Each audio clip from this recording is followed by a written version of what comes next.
வாங்க, இன்னைக்கு நாம எடை குறைக்கிறத பத்தின ஒரு முக்கியமான விஷயத்த ஆழமா பார்க்க போறோம். இது வெறும் டிப்ஸ் பத்தினது இல்ல, அதுக்கும் மேல. அதுக்கு பின்னாடி இருக்கிற சைக்காலஜி, நம்மளோட மோட்டிவேஷன் எப்படி வேலை செய்யுதுன்னு முழுசா புரிஞ்சுக்க போறோம். சரி, அப்படி ஏன் நடக்குது? அதுக்கு என்ன தீர்வுன்னு அறிவியல் ரீதியா என்ன சொல்றாங்கன்னு பார்க்கலாம் வாங்க. முதல்ல ஒன்னு தெரிஞ்சுக்கோங்க. இது உங்களுக்கு மட்டும் இருக்கிற பிரச்சனை இல்ல. சொல்லப்போனா ஒரு ஆய்வுல 70% பேர் மன அழுத்தனால தான் தேவையில்லாத நேரத்துல சாப்பிடுறதா ஒத்துக்கிட்டு இருக்காங்க. அப்போ விஷயம் வெறும் மனமுறுதி, அதாவது வில் பவர் மட்டும் இல்ல.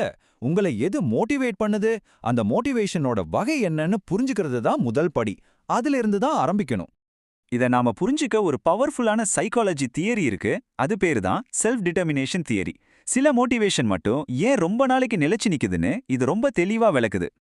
ரொம்ப சுருக்கமா சொன்னா 2 விதமான மோட்டிவேஷன் இருக்கு. ஒன்னு, எனக்காக நான் இதை செய்ய விரும்புறேன்னு உள்ளிருந்து வர்றது.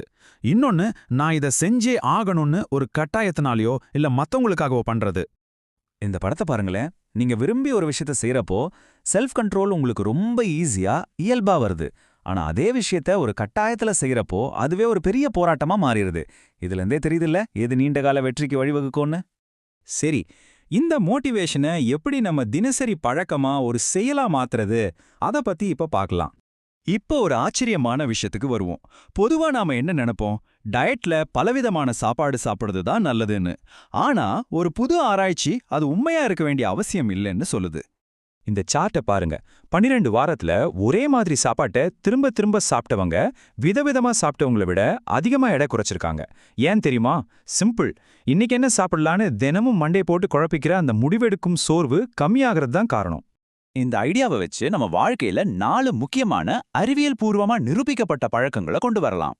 இந்த மாதிரி உங்களுக்கு நீங்களே இல்லனா மத்தவங்க கிட்ட உங்க எடை குறைப்பு பயணம் பத்தி பாசிட்டிவா பேசுறதுக்கு பேரு சேஞ்ச் டாக்.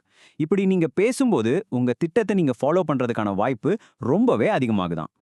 எல்லாமே நல்லா போயிட்டு இருக்கும்போது திடீர்னு ஒரு கட்டத்துல எடை குறையிறது நின்னுடும். இது நம்மள ரொம்பவே சோர்வடைய வைக்கும் இல்லையா? இதுக்கு பேரு தான் வெயிட் லாஸ் பிளாட்டோ. முதல்ல நீங்க புரிஞ்சுக்க வேண்டிய விஷயம் என்னன்னா, இது ரொம்ப ரொம்ப நார்மலான ஒன்று. எடை குறைக்க முயற்சி பண்ற கிட்டத்தட்ட எல்லாருக்குமே இது நடக்கும். அதனால மனசு தளர வேண்டாம். மயோ கிளினிக் சொல்றபடி இதுக்கு பின்னாடி ஒரு அறிவியல் காரணம் இருக்கு. ஆரம்பத்துல வேகமா குறையிறது பெரும்பாலும் நம்ம உடம்புல இருக்கிற நீர் தான். போக போக கொழுப்போட சேர்ந்து நம்ம தசைவலுவும் கொஞ்சம் குறையும். தசைவலு கம்மியானா மெட்டபாலிசம் மெதுவாயிடும். அதனால கலோரிகள் எறிகிற வேகமும் குறைஞ்சிடும். அப்போ இத பார்த்து பயந்து போய் திட்டத்தை கைவிட்டுடக்கூடாது. அதுக்கு பதிலா நம்ம திட்டத்துல சில சின்ன சின்ன மாற்றங்களை செஞ்சா போதும். இத நாம சுலபமா தாண்டி அடுத்த கட்டத்துக்கு போயிடலாம். இப்போ நாம இந்த பயணத்தோட ரொம்ப ரொம்ப முக்கியமான ஒரு கட்டத்துக்கு வந்திருக்கோம்.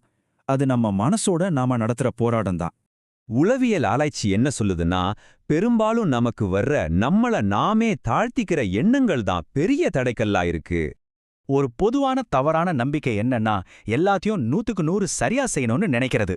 டயட்ல ஒரு சின்ன தப்பு பண்ணா கூட அவ்வளவுதான் எல்லாம் போச்சுன்னு நினைச்சிடுறது. ஆனா உண்மையில ஒரு நாள் தப்பு பண்றதுனால நீங்க இத்தனை நாள் கஷ்டப்பட்டது வீணா போயிடுமா என்ன? கண்டிப்பா இல்ல. இந்த எண்ணத்தை தான் நாம முதல்ல கேள்வி கேட்கணும். இன்னொரு பெரிய ஆபத்தான எண்ணம் நம்மளோட சுயமரியாதையையும் நம்ம உடல் எடையையும் ஒன்னா போட்டு குழப்பிக்கிறது. நீங்களே கொஞ்சம் யோசிச்சு பாருங்களேன். ஒரு ஸ்கேலை வச்சு நம்மளால டெம்பரேச்சர் அளக்க முடியுமா? முடியாதுல்ல. அதே மாதிரி தான் ஒரு வெயிட்டிங் மெஷின் எப்படி உங்க சுய மதிப்பை தீர்மானிக்க முடியும்? உங்க மதிப்புங்கிறது வெறும் ஒரு நம்பர் கிடையவே கிடையாது. அதனால இந்த பயணத்துல வெற்றிங்கிறது என்னன்னு நம்ம புதுசா வரையறுக்கணும். அது வெறும் வெயிட்டிங் மிஷின்ல ஒரு நம்பரை பார்க்கறது இல்ல. ஆரோக்கியமான ஒரு வாழ்க்கை முறையை நம்ம கூடவே வச்சுக்கிறது தான் உண்மையான வெற்றி. இல எப்பவும் ஞாபகம் வச்சுக்கோங்க. இலக்குங்கிறது தப்பே பண்ணாம இருக்கிறது இல்ல. தப்பு பண்ணாலும் தொடர்ந்து முயற்சி பண்றது தான். ஒரு சின்ன சறுக்கலுக்கு அப்புறம் உங்க மேல நீங்களே இரக்கம் காட்டிக்கிறது தோல்வி இல்ல. அதுதான் உங்களை அடுத்த அடி எடுத்து வைக்கிற சக்தி.